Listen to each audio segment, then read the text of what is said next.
Nous allons réagir à cette vidéo. C'est très courant dans la vie réelle. Beaucoup de patients viennent la consultation exprimant ce type de difficulté. Cette fille est vue avec un groupe d'amis et elle rit pour une raison et en plus se moque d'elle à l'école. Là, il y a une raison derrière tout cela et elle commence à pleurer. Une situation qui la met très mal à l'aise. Je suis sûr qu'on lui recommandera d'y aller. C'est un dentiste pour un examen buccal. Nous le voyons souvent, les docteurs, les dentistes. Ici, nous observons quels produits.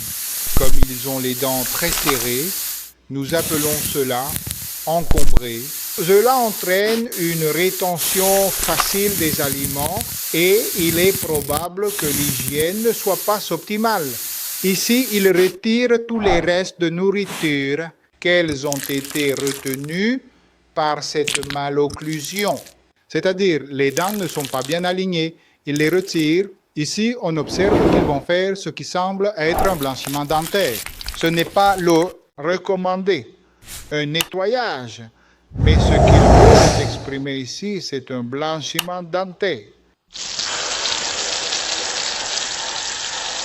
Ensuite, il est également très courant que ces molaires, ces dents de sagesse ou troisième molaire, ils retiennent et à partir de cette zone peut venir la mauvaise haleine ou la litose. Ici, ils font une intervention chirurgicale pour le retirer. Cette dent inclut ce qui est mal positionné. Ils vont l'extraire. Ceci ne peut probablement pas être fait en une seule consultation. Ils doivent le faire en plusieurs consultations, en plusieurs rendez-vous. Ils ne freinent pas tout en un seul rendez-vous. Mais c'est ici une représentation schématique animée de comment résoudre le problème de mauvaise haleine ou halitose, multiples causes que présentent les patients. Ici, il semble qu'ils retirent un verre, mais ce n'est pas un verre qu'ils retirent. C'est ce pu qui sort de cette dent qui, soi-disant, était infectée et que cette infection aussi peut provoquer la mauvaise haleine ou halitose. Ici, il y a un élément important que peu de patients connaissent, ce sont ces pierres blanches qui se trouvent dans les amygdales, qu'on appelle tonsillolithose ou aussi cassium. Ces calculs amygdaliens sont accumulation de bactéries qui se forment là et se logent dans les fissures des amygdales. Lorsque ces amygdales sont très agrandies, et on observe comment ils sont en train de l'enlever, de l'éliminer.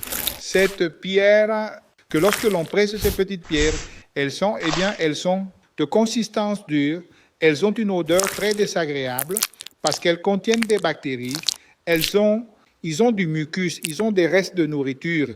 Et cela est très fréquent que la mauvaise haleine ou la litose proviennent de ce problème. En outre, il y a un autre élément que vous pouvez voir là, que je vais vous dire un peu plus tard. On voit comment on enlève toutes ces amygdales pour résoudre son problème de mauvaise haleine ou halitose.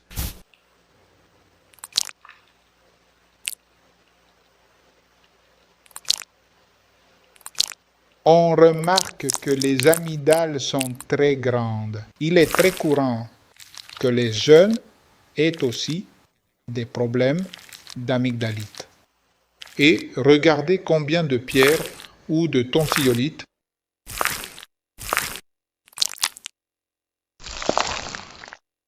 Maintenant, avec un gratte-langue, regarde comment il l'observe, de l'arrière vers l'avant. Nettoyer la langue, ce qui est aussi un autre élément qui favorise l'apparition des tonsillolites, et cette langue-là, cette langue saburale ou langue sale. Maintenant, ils résoudront les problèmes de malocclusion, des dents encombrées.